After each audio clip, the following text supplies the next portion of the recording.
Je m'appelle Camille Dubois. Et jusqu'à cette nuit-là, je pensais savoir exactement qui j'étais. La fille aînée d'un homme puissant, une déception discrète perchée sur des talons de créateur.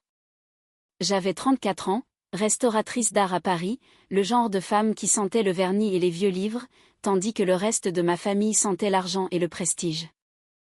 Puis, lors de la somptueuse fête organisée pour les 70 ans de mon père, tout a volé en éclats.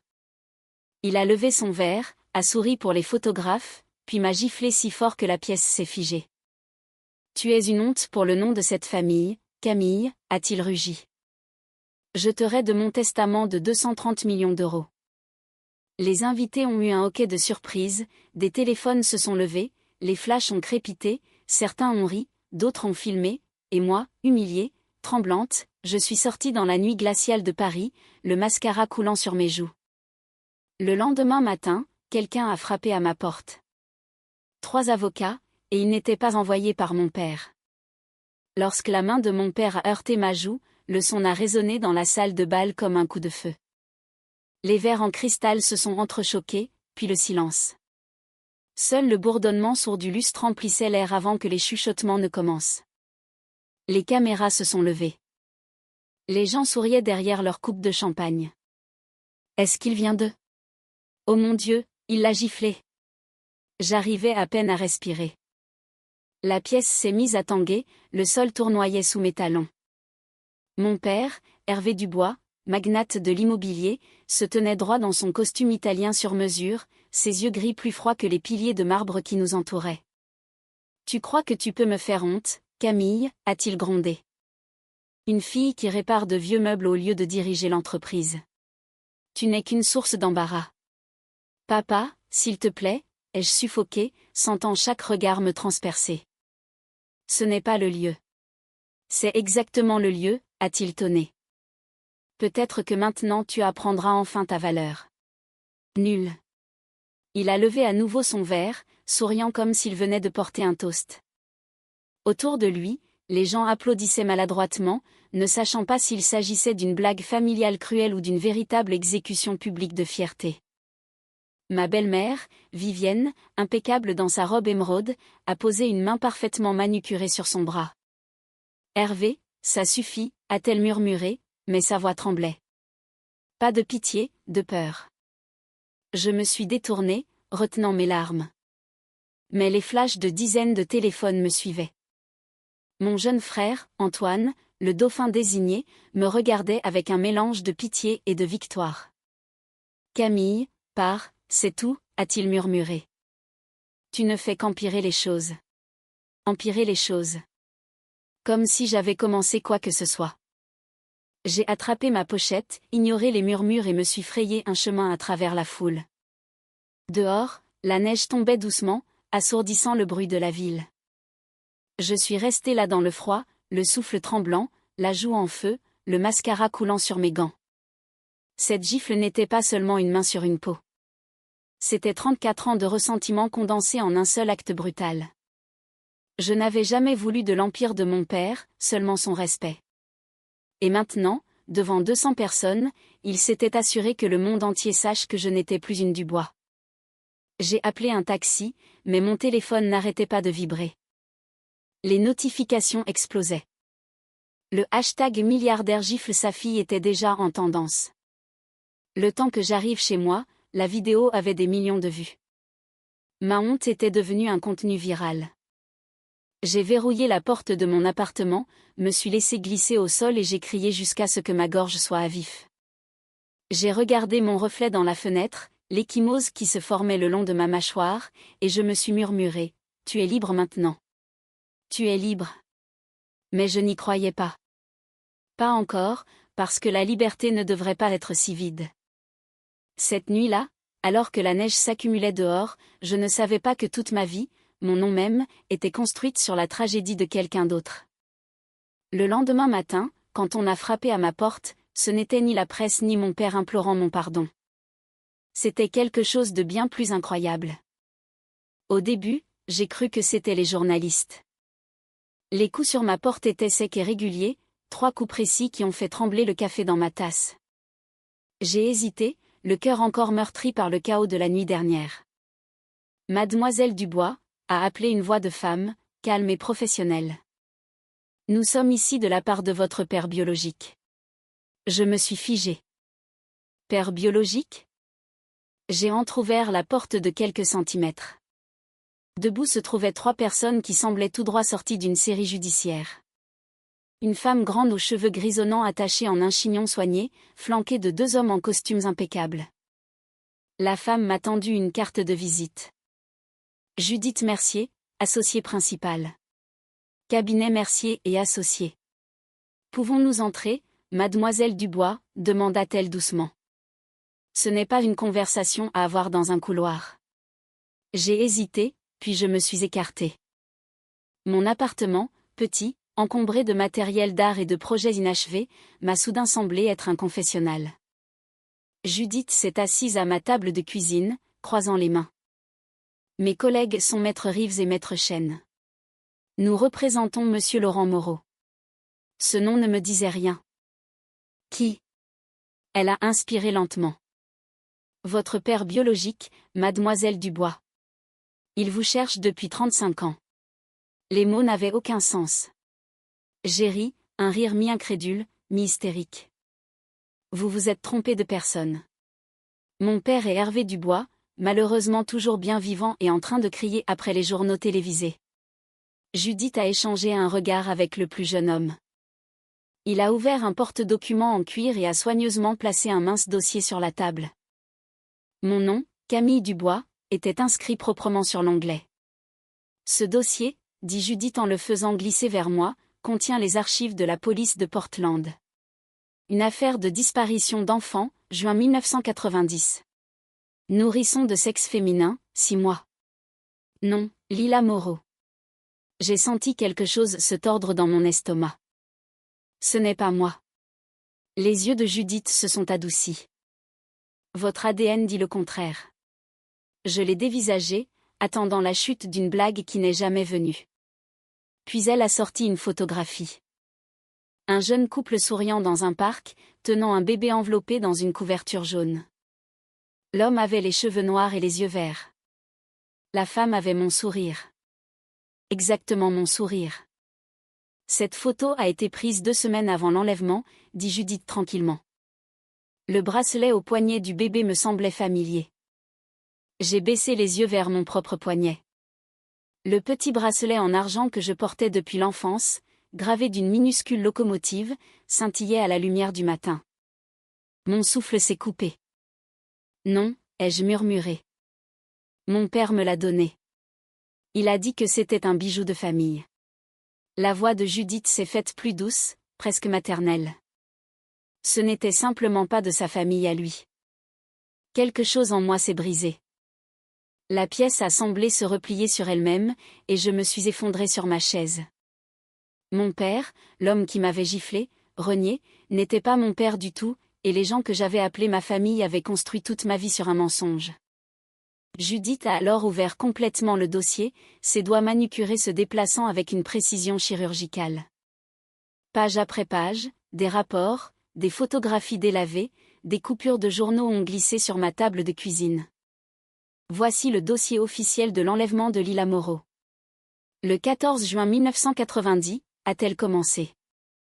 Vous avez été enlevé au parc Laurelhurst à Portland, en Oregon. Pendant que votre nounou était distraite par une femme demandant son chemin. J'ai porté une main tremblante à mes lèvres. C'est insensé. Ma mère, Vivienne, elle n'aurait pas pu, Vivienne Dubois, interrompit gentiment Judith, correspond au portrait robot vieilli de la suspecte que la police avait il y a 35 ans. Le FBI a rouvert l'affaire il y a 3 mois après qu'une correspondance ADN soit apparue dans une base de données généalogiques. Cette correspondance, c'était vous.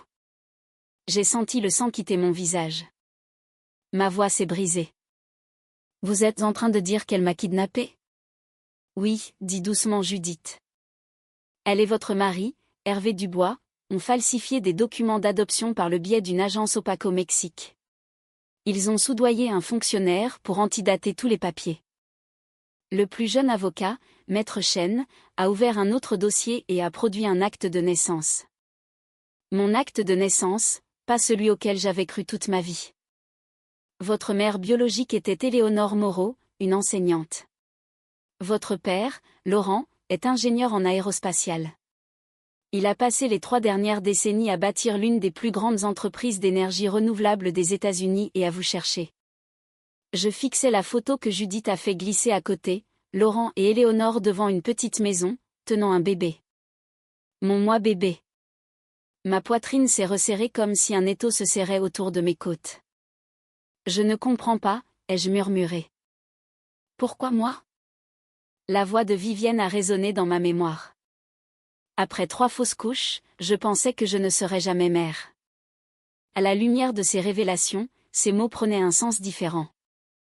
Judith a poursuivi, votre nounou de l'époque, Maria Santos, a avoué sur son lit de mort qu'on l'avait payé $50 000 pour détourner le regard pendant 5 minutes. Elle pensait qu'il s'agissait d'une adoption privée, pas d'un enlèvement. Quand elle a réalisé ce qui s'était passé, elle a eu trop peur pour se manifester. J'ai eu la nausée. Je voulais crier, tout nier, mais la preuve était là. Nette, chronologique, indéniable. Maître Reeves, l'avocat plus âgé, a parlé pour la première fois, sa voix aimable mais ferme. Monsieur Moreau n'a jamais perdu espoir. Il a mis à jour son testament chaque année, laissant une place pour sa fille au cas où elle serait retrouvée. Camille, cette fille, c'est vous. Un lourd silence s'est installé entre nous. Le patrimoine de Monsieur Moreau est estimé à plus de 2 milliards de dollars, a-t-il ajouté. Mais ce n'est pas pour cela que nous sommes ici. L'argent ne l'intéresse pas. Il veut juste revoir son enfant. Les larmes me sont montées aux yeux. Je ne savais pas si c'était le choc, le chagrin, ou la compréhension soudaine que toute mon existence, chaque anniversaire, chaque photo, avait été la tragédie de quelqu'un d'autre. La voix de Judith s'est adoucie. Mon cœur s'est arrêté. Il est là. Pendant un long moment, je n'ai pas pu bouger. Ma respiration était courte, irrégulière. Mon esprit répétait sans cesse une seule phrase. Il attend en bas. Judith se tenait tranquillement, me laissant l'espace pour digérer. Le tic-tac de l'horloge sur mon mur semblait assourdissant. J'ai essuyé mes joues, pris une inspiration tremblante, et finalement murmuré, « D'accord, je vais le rencontrer. » Nous avons pris l'ascenseur en silence. Mon reflet dans les portes métalliques semblait pâle, inconnu, comme une étrangère portant mon visage. Lorsque les portes se sont ouvertes, la lumière du matin a inondé le hall, presque aveuglante. Debout près de l'entrée de l'immeuble se tenait un homme dans un manteau gris foncé, grand, posé, mais avec des yeux qui portaient 35 ans de perte. Ses cheveux argentés brillaient faiblement sous les lumières du hall. Quand il m'a vu, il s'est figé, et pendant un instant, j'ai vu exactement les mêmes yeux verts que ceux qui me regardaient sur la photo à l'étage. Il ne s'est pas précipité vers moi. Il a simplement murmuré, « Lila ?» Ma gorge s'est nouée. Je crois, oui, ai-je réussi à dire, les larmes coulant déjà sur mon visage. Il a fait un pas hésitant en avant, la voix tremblante. Tu l'as toujours le bracelet? J'ai baissé les yeux. La minuscule locomotive en argent brillait doucement sur mon poignet. C'est vous qui me l'avez donné, ai-je demandé, la voix brisée. Sa réponse fut juste un hochement de tête. Et puis, c'est ta mère qui l'avait choisi. Elle disait que tu adorerais le bruit des trains. Il a couvert sa bouche d'une main, essayant de contenir un sanglot. Pour un homme qui avait bâti un empire, il avait l'air totalement fragile. J'ai porté le même tous les jours, a-t-il dit. Chaque jour, en espérant te revoir porter le tien.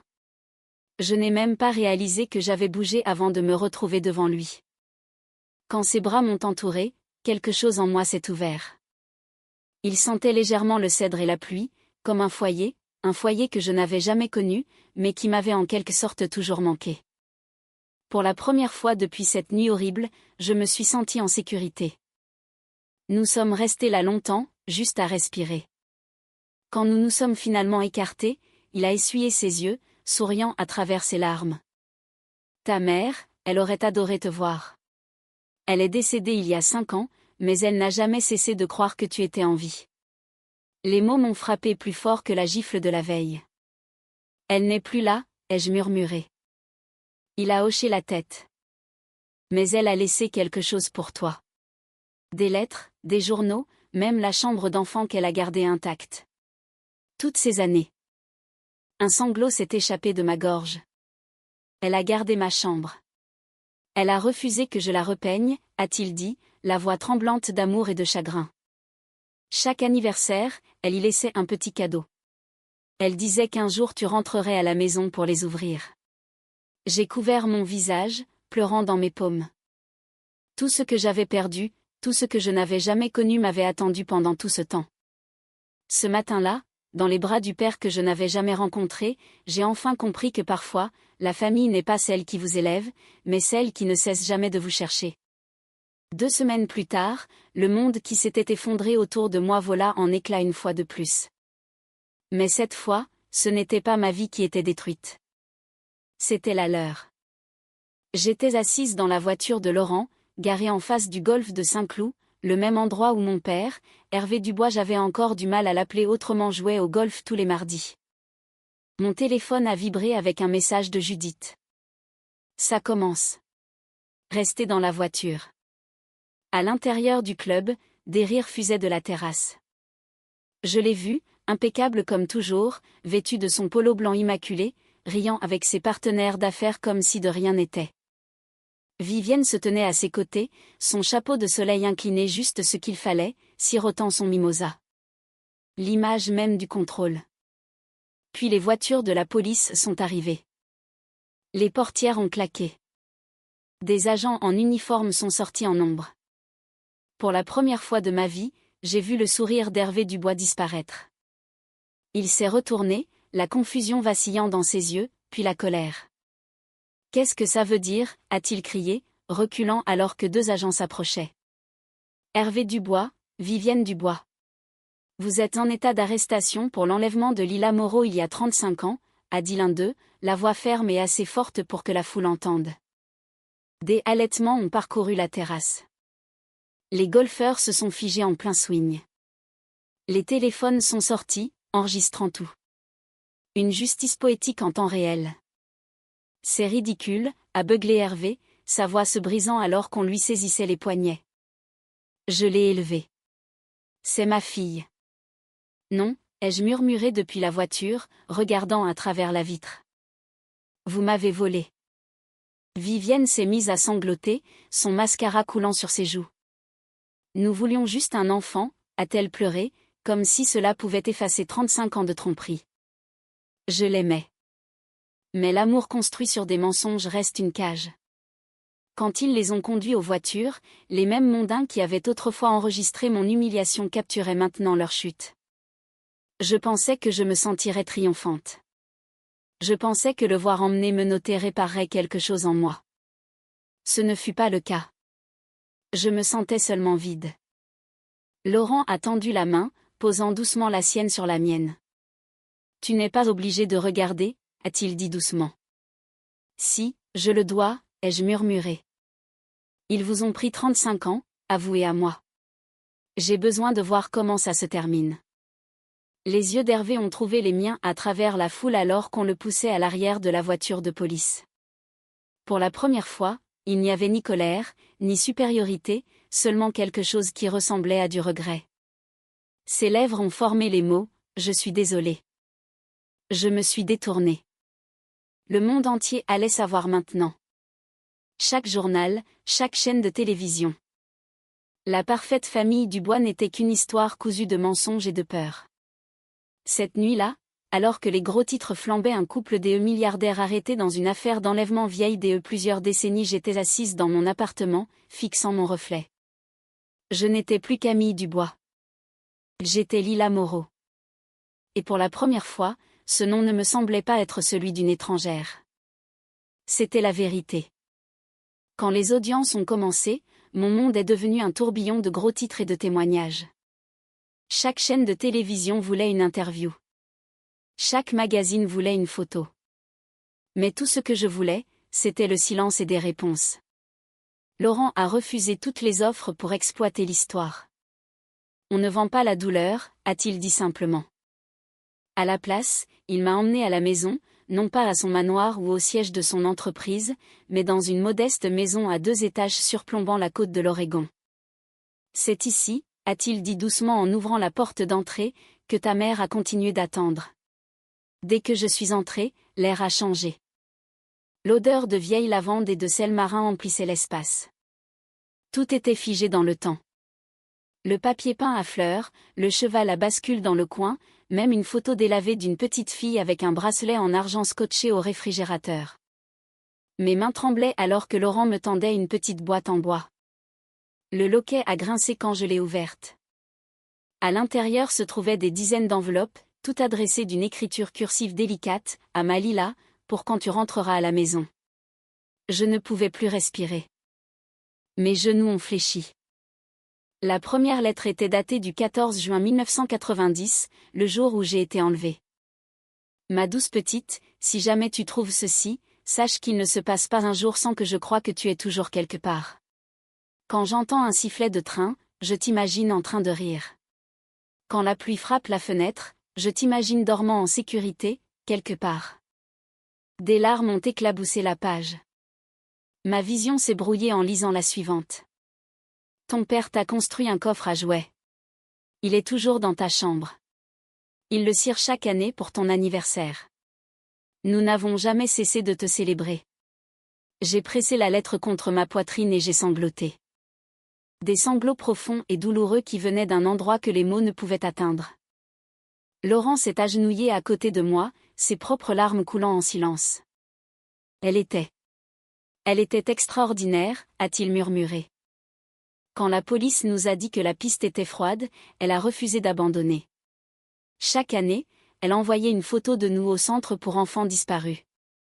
Elle disait, si jamais elle nous voit, elle saura où est la maison. J'ai regardé autour de moi dans la pièce. Les murs de la chambre d'enfant étaient toujours peints en jaune pâle.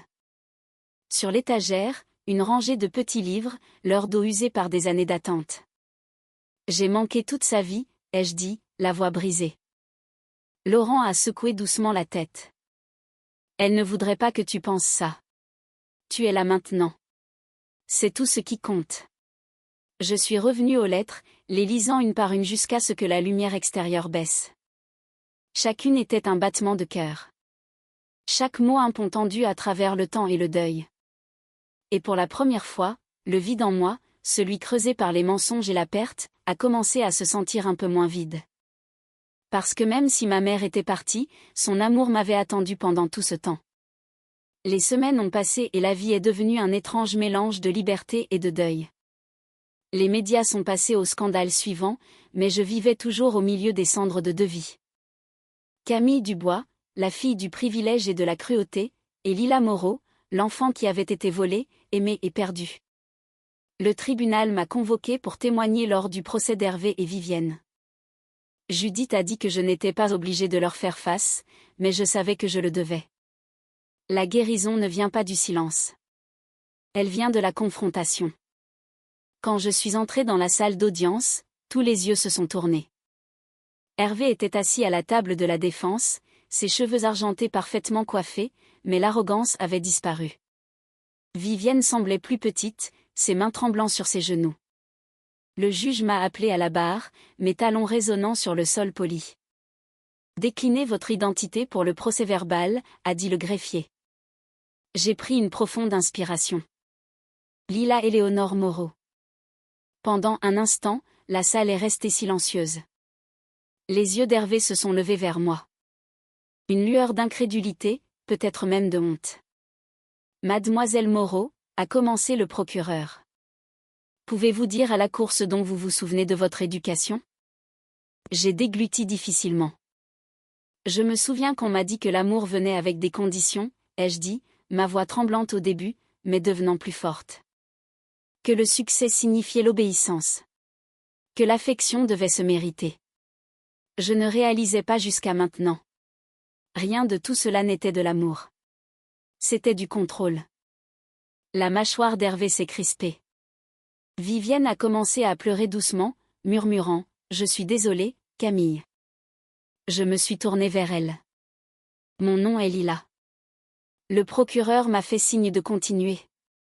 Je pensais que l'approbation de mon père était la seule chose qui comptait, ai-je dit, la gorge serrée.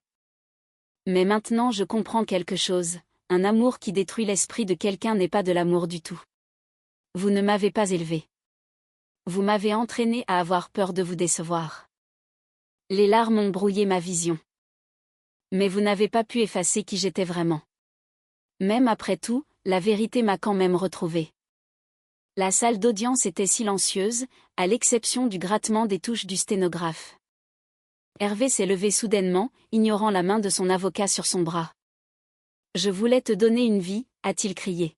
« Meilleure que celle que tu aurais eue. » Le marteau du juge a frappé. « Monsieur Dubois, asseyez-vous. » Mais je n'ai pas bronché. J'ai croisé son regard, le même qui m'avait autrefois regardé avec dégoût, et j'ai dit doucement, « Vous ne m'avez pas donné la vie. Vous l'avez volée. » Son visage s'est décomposé. Il s'est rassis, vaincu. Quand j'ai quitté la salle d'audience, l'air froid extérieur m'a frappé comme un vent purificateur. J'ai expiré pour ce qui m'a semblé être la première fois depuis des années. Laurent attendait près des marches, tenant un manteau chaud ouvert pour moi. « Tu as été très bien », a-t-il dit doucement. « Non », ai-je murmuré en prenant son bras. J'ai enfin fait ce qui était juste. Pour la première fois, je ne fuyais plus mon passé. Je lui faisais face et je marchais vers quelque chose de réel. Cela fait 6 mois depuis le verdict. Hervé et Vivienne ont été reconnus coupables de plusieurs chefs d'accusation d'enlèvement, de fraude et d'entrave à la justice. Ils passeront le reste de leur vie derrière les barreaux. 2 personnes qui ont bâti leur empire sur la tromperie, désormais confinées par leurs propres mensonges. Les journaux ont appelé cela le scandale Dubois du siècle. Mais pour moi, ce n'était pas un scandale. C'était une libération. J'ai vendu mon appartement à Paris. Je ne supportais plus la ville. Chaque coin de rue me murmurait le fantôme de celle que j'étais. Laurent m'a offert tout ce que je voulais. Une maison, un fonds en fiducie, même un siège au conseil d'administration de son entreprise. Mais je lui ai dit non. J'ai besoin de construire quelque chose par moi-même, ai-je dit. Quelque chose d'honnête. J'ai donc rouvert un atelier à Portland, la ville où tout a commencé. Je l'ai appelé « Les mains d'Éléonore », en l'honneur de la mère qui n'a jamais cessé de croire que je reviendrais. L'endroit sentait à nouveau la sûre et le vernis, comme avant. Mais cette fois, ce n'était pas une évasion.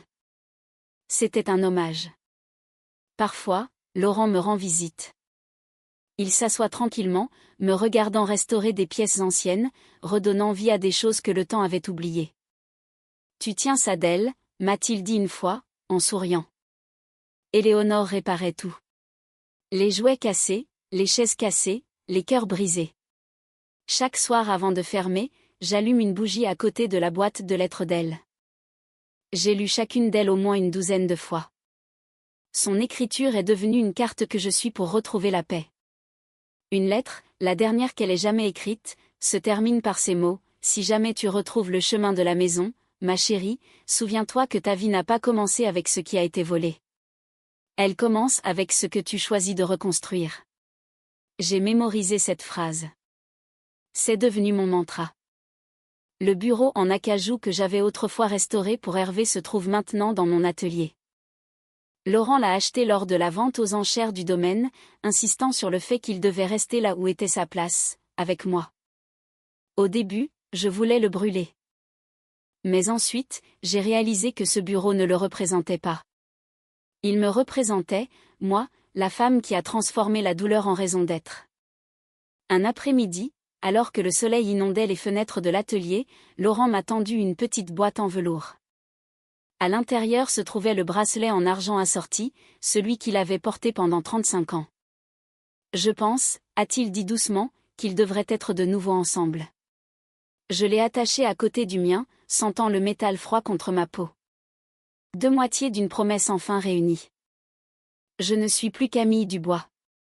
Je suis Lila Éléonore Moreau. Et bien que mon histoire ait commencé par des mensonges et une perte, elle se termine ici, dans la vérité, le pardon, et dans le murmure tranquille d'un atelier au bord de la mer, où chaque pièce que je restaure me donne l'impression de réparer une petite partie de moi-même. Parce que parfois, la vie que vous étiez censé vivre est celle que vous devez construire de vos propres mains.